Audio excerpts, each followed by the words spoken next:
Hello friends, आज हम mitosis या ऑर्डिनरी सेल डिवीजन के बारे में बात करेंगे। माइटोसिस हम जानते हैं कि प्रत्येक जीव अपना वृद्धि और विकास करता है, उसके लिए उसकी संरचनात्मक इकाई कोशिकाओं की संख्या में और आकार में वृद्धि होना आवश्यक होता है, जिसके लिए उसमें विभाजन का पाया जाना वो जरूरी है। इस विभाजन को कोशिका विभाजन कहते हैं। कोशिका विभाजन को इस प्रकार परिभाषित कर सकते हैं कि एक मातृ कोशिका का दो पुत्री कोशिकाओं में बढ़ जाना जिसमें गुणसूत्रों की संख्या समान होती है तो समसूत्री विभाजन कहलाता है। समसूत्री विभाजन की खोज स्ट्रासबर्गर ने पादपों में की थी और फ्लेमिंग ने जंतुओं में की थी, और फ्लेमिंग ने ही इसका नाम माइटोसिस रखा था। ये माइटोसिस ग्रीक भाषा के माइटोस शब्द से लिया हुआ है, जिसका अर्थ होता है थ्रेड या धागा। माइटोसिस को हम इस वीडियो के द्वारा हम देख सकते हैं कि माइटोसिस रीजनरेशन की प्रक्रिया के लिए बहुत जरूरी है, यानी अंगों का पुनर्निर्माण होना, पुनरुद्भवन को संपन्न करता है। विस्तृत भाषा में ये कह सकते हैं कि माइटोसिस मातृ गुणसूत्रों को जो पुत्री केंद्रकों में बांटने की प्रक्रिया है। इसे चार अवस्थाओं में बांटा जा सकता है: प्रोफेज, मेटाफेज, एनाफेज और टेलोफेज। इसके अलावा ये जो कोशिका विभाजन की जो प्रक्रिया है उसमें कोशिका द्रव्य का विभाजन होता है।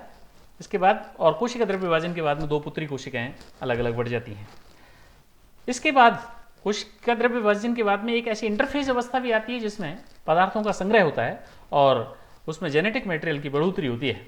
वो उसे इंटरफेज कहते हैं। वो रेस्टिंग स्टेज भी कहलाती है, जो हर दो कोशिका विभाजन के बीच में होती है। पहली है प्रोफेज। प्रोफेज में जो गुण क्रोमेटिन है वह कंडेंस हो जाता है और छोटे और मोटे गुणसूत्रों में बदलने लग जाता है। प्रत्येक गुणसूत्र की दो सिस्टर क्रोमेटिड होती हैं जो एक दूसरे से सेंट्रोमियर पर जुड़ी रहती हैं। केंद्रिका गायब हो जाती है, केंद्रक झिल्ली टूट करके गायब हो जाती है। सेंट्रोसोम दो सेंट्रियोल में बढ़ जाता है और दोनों सेंट्रियोल विपरीत ध्रुवों की ओर गमन करने लग जाते हैं, जैसा कि इसमें ये दिख रहा है। दोनों सेंट्रियोल गमन कर रहे हैं और दोनों सेंट्रियोल के बीच में जो स्पिंडल फाइबर हैं वो बनने लग जाते हैं। और उसके बाद मेटाफेज। मेटाफेज अवस्था में स्पिंडल की माइक्रोट्यूब्यूल्स गुणसूत्रों से इंटरैक्ट करके चिपक जाती हैं। इससे सभी गुणसूत्र खिसक करके मध्य प्लेट या इक्वेटोरियल प्लेट पर आ जाते हैं और ये इक्वेटोरियल प्लेट से फिर सिस्टर क्रोमेटिड काइनेटोकोर नामक प्रोटीन है, इसमें ये रेड लाल रंग की काइनेटोकोर प्रोटीन है, उससे जुड़ जाते हैं। ये काइनेटोकोर प्रोटीन गुणसूत्रों को खींच करके स्पिंडल से बांध देती है, स्पिंडल से बांध देती है और जो उससे बन जाते हैं। उसके बाद में एनाफेज। एनाफेज जो अवस्था है उसमें सिस्टर क्रोमेटिड्स काइनेटोकोर से टूट करके अलग हो जाते हैं। ये क्रोमेटिड माइक्रोट्यूब्यूल के छोटे होने से विपरीत ध्रुवों की ओर गमन करने लगते हैं और स्पिंडल के ध्रुव भी इससे दूर जाते हैं और उनको दूर ले जाने में मदद करते हैं।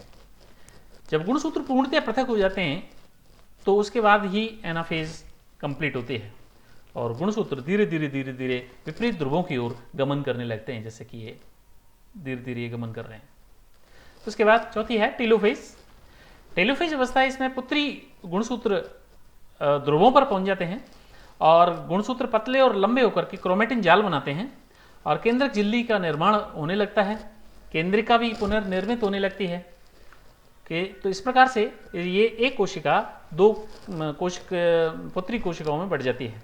कोशिका द्रव्य विभाजन, इसमें कोशिका द्रव्य का विभाजन होता है। जंतुओं में इसके लिए प्लाज्मा झिल्ली में संकुचन की खांच बनती है और वो खांच धीरे धीरे बढ़ करके एक कोशिका को दो पुत्री कोशिकाओं में बांट देती है और इस प्रकार से एक समसूत्री विभाजन से दो पुत्री कोशिकाएं बन जाती हैं एनिमल्स में। अंदर प्लांट्स के अंदर थोड़ा सा उल्टा होता है, उसमें बीच में मध्य प्लेट बनती है, जैसे ये प्लेट बन रही है।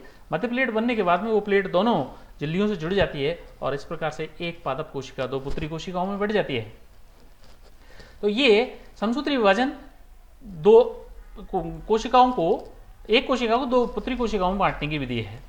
इसके बाद इसका समसूत्री विभाजन का महत्व क्या है? समसूत्री विभाजन के महत्व को हम इस प्रकार से वर्णित कर सकते हैं। समसूत्री विभाजन सभी जीवों के सजीव पदार्थ में वृद्धि के लिए आवश्यक होता है। कोई भी कोशिका असीमित काल तक या असीमित आकार तक वृद्धि नहीं कर सकती। एक निश्चित समय के बाद में उसको विभाजन की प्रक्रियाओं से गुजरना ही पड़ता है। दूसरा है समसूत्री विभाजन एक लगातार होने वाली ऐसी सक्सेशन क्रिया है जिसमें मातृ कोशिका के समान ही पुत्री कोशिकाएं बनती हैं। तीसरा है समसूत्री विभाजन सजीव और बूढ़े और क्षतिग्रस्त ऊतकों को बनाता है।